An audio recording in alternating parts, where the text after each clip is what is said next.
Firstpost reports from the world's second largest continent. Hello, I'm Alison Lagrange. A very warm welcome from Durban, South Africa. We get you the news and the newsmakers from Africa. From elections to climate change to innovations and opportunities. As the world's attention shifts, we report from Africa, the heart of the global south. Join me every weekday live on Firstpost.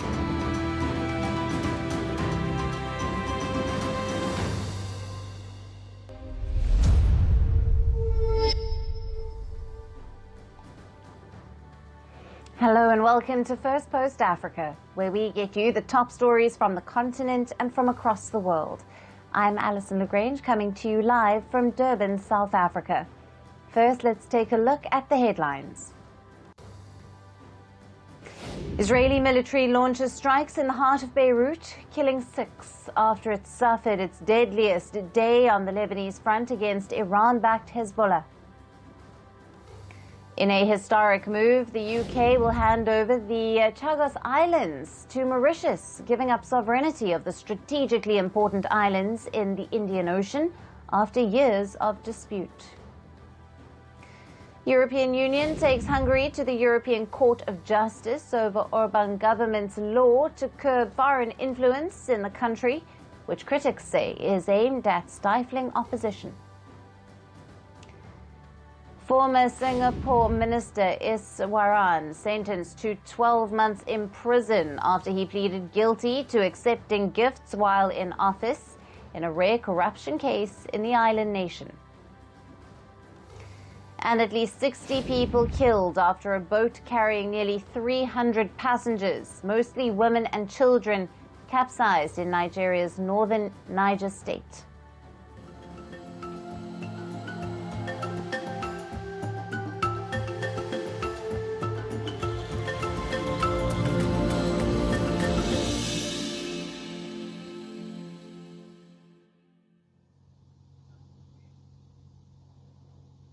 Hello and welcome.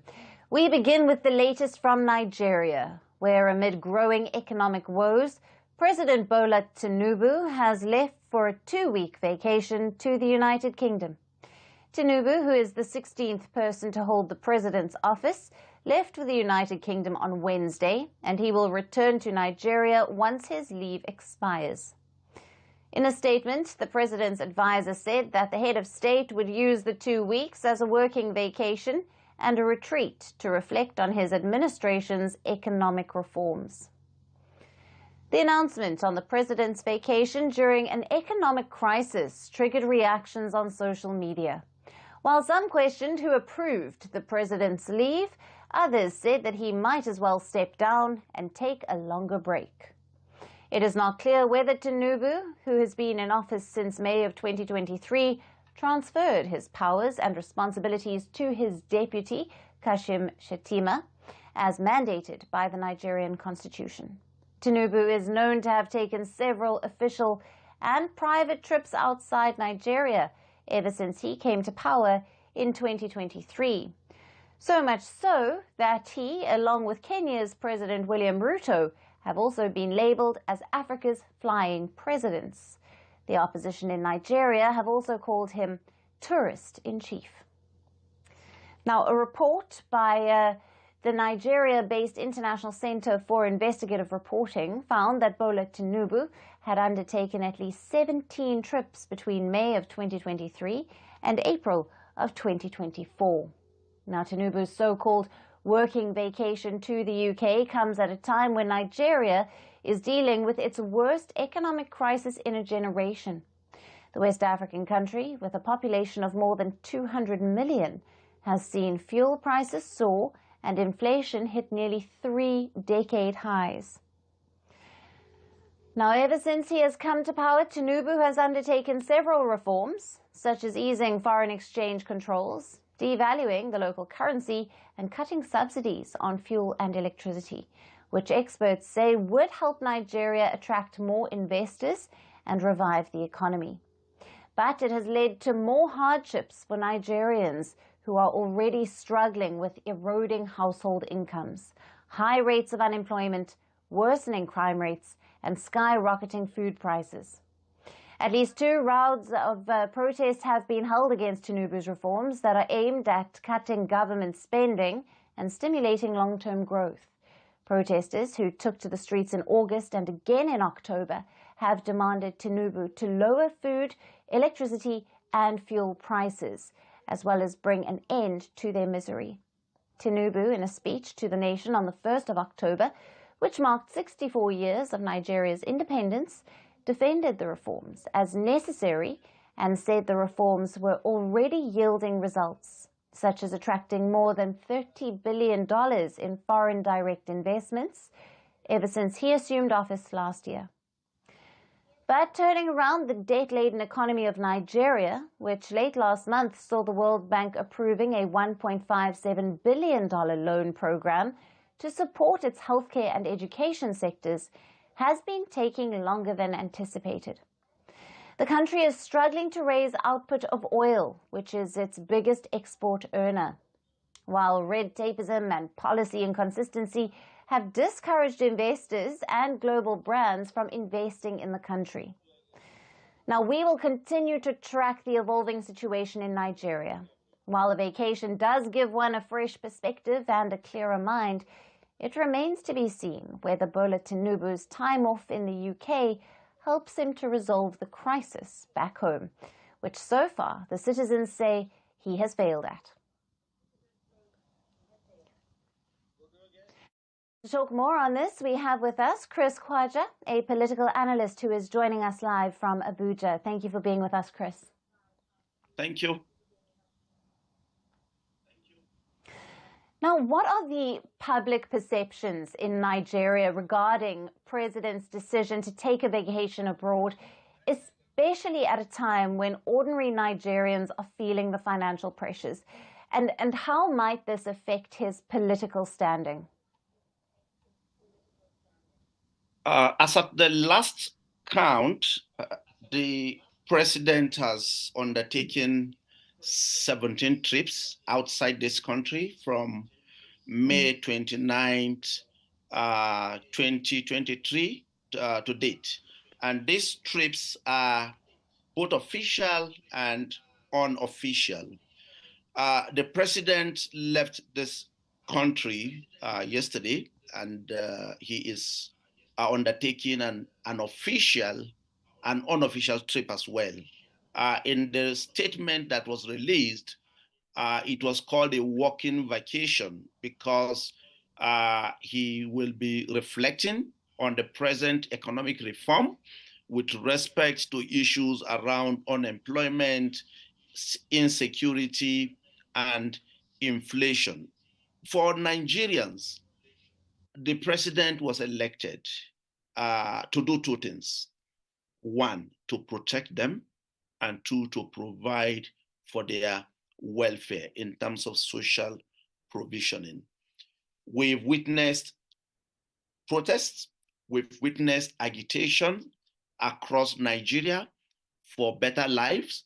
People are concerned about the state of affairs in terms of the slow nature of reforms, and they feel the president needs to be more proactive.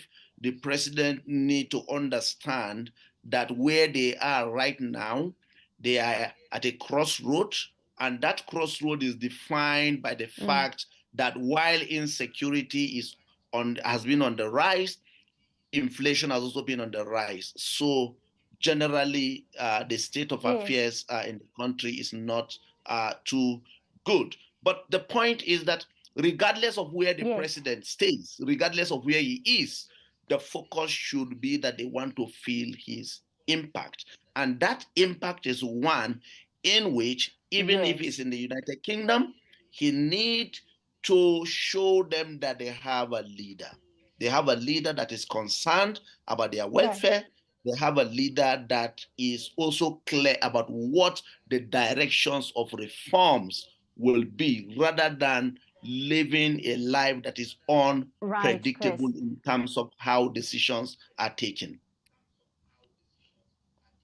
Yes, and on that, how might this vacation impact his administration's ongoing economic reforms and the other key initiatives?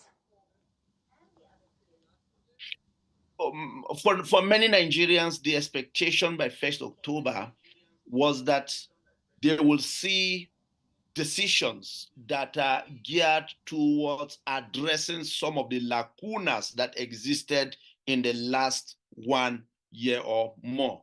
And one of it is for the president to take a more deeper and critical look at his team with a view to repositioning or rejigging that team towards achieving the best of results.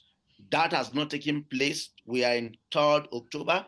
It's possible that part of what the president is going to do as he travels to the UK will be to reflect and come up with more concrete decisions or steps towards addressing some of those lacunas. We are waiting, it's 2 weeks. Nigerians are waiting.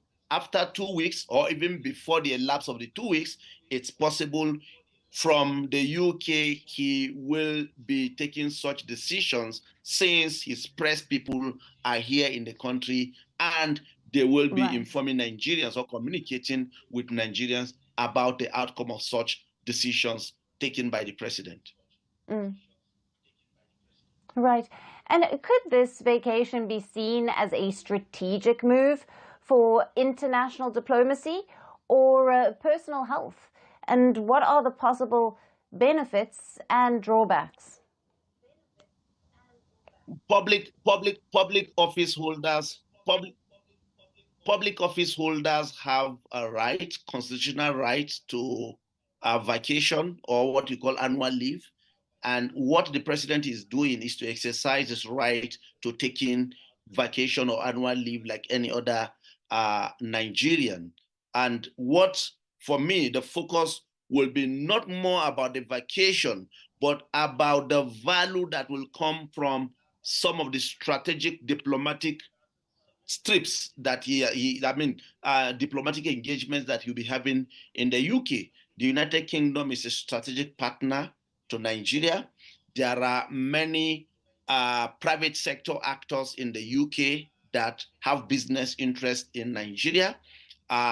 His visits to the UK should afford him an opportunity of also relating or interfacing with such actors with a view to, again, reclaiming some of the lost grounds that we've experienced when it comes to investors' confidence in Nigeria. And for me, at the heart of this investors' confidence is that the president should be able to take a second look at where we are in terms of our foreign policy priorities with a view to revamping these foreign policy priorities. One of it is the fact that as it stands, we do not have ambassadors across the world.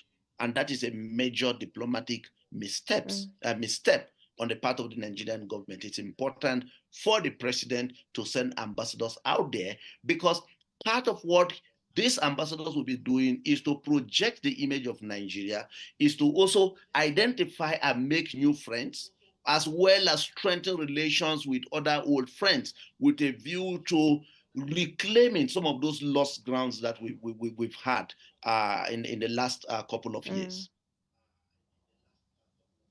Right. Chris, we'll leave it there. Thank you very much for being with us on Firstpost Africa and for bringing us all the latest details on Bola Tinubu's UK visit. Thank you.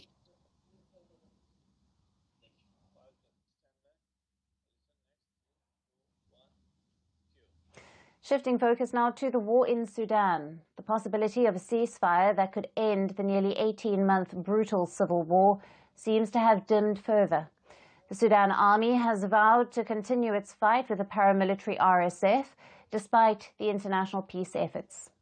Ahead of the ongoing offensive in the capital Khartoum, the Sudanese army declared that it won't stop for the peace talks and would press on with its offensive. Speaking to the media, Sudan's Lieutenant General Ibrahim Gabir also hinted that the army could be getting military support from Iran. He said the army-backed government has the authority to engage in such dealings. However, he added that Iran only supplies weapons if one pays in cash, and the Sudan government currently does not have that. His comments came after several media reports suggested that Iran has supplied the Sudanese armed forces with weapons and drones.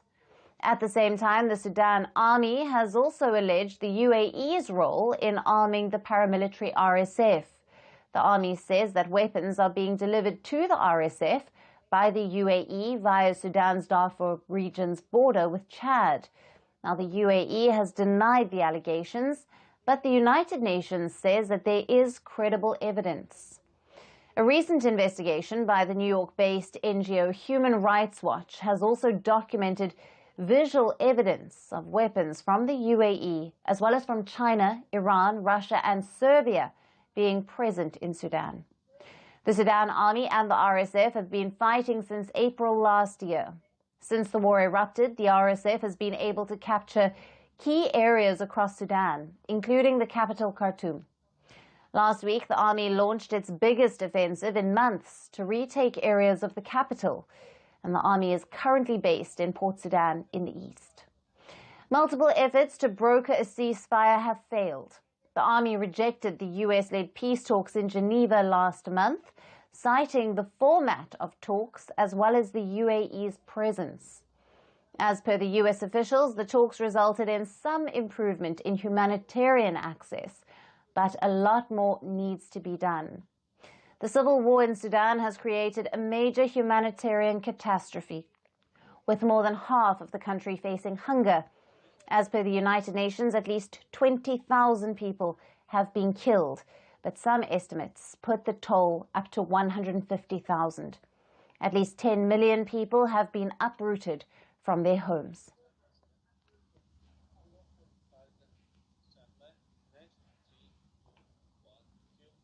Shifting focus now to Central Africa, where neighbours Gabon and Equatorial Guinea are locked in a territorial dispute over 3 small islands. Now, the face-off between the 2 African countries is being played out in The Hague, where the International Court is now in charge of solving the dispute. Gabon and Equatorial Guinea for years have been squabbling over 3 islands that cover up to just 30 hectares, and these include the island of Mbani and 2 smaller low-lying islets, Cocotier and Conga. They are virtually uninhabited, but the discovery of oil on the islands has pitted the neighbours against each other, who are fighting for their claim. After years of mediation by the United Nations, both sides ultimately agreed to let the World Court settle the dispute. Teams of legal experts are representing both sides at the ICJ. They are contesting which legal documents should guide the court's decision.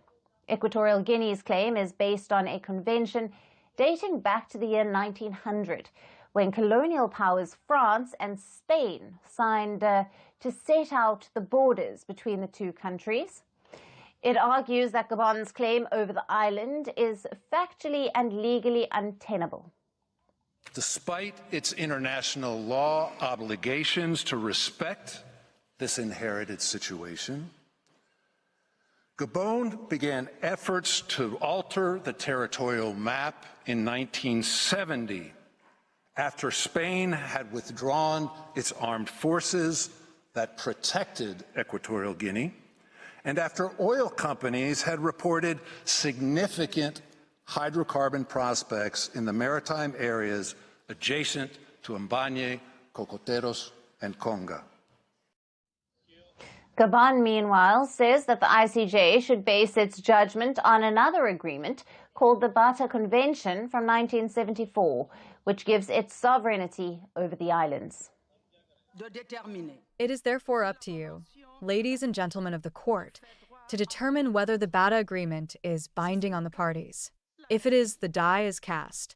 This treaty, which in our view is fully valid, resolves all the problems of sovereignty over the islands and the demarcation of borders.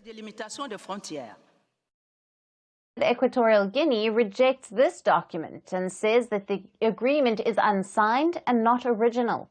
The country told the World Court that Gabon invaded the islands in 1972 and has occupied them illegally ever since.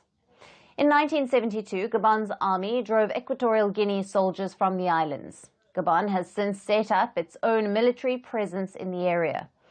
Which side's argument is justified is now for the World Court to decide.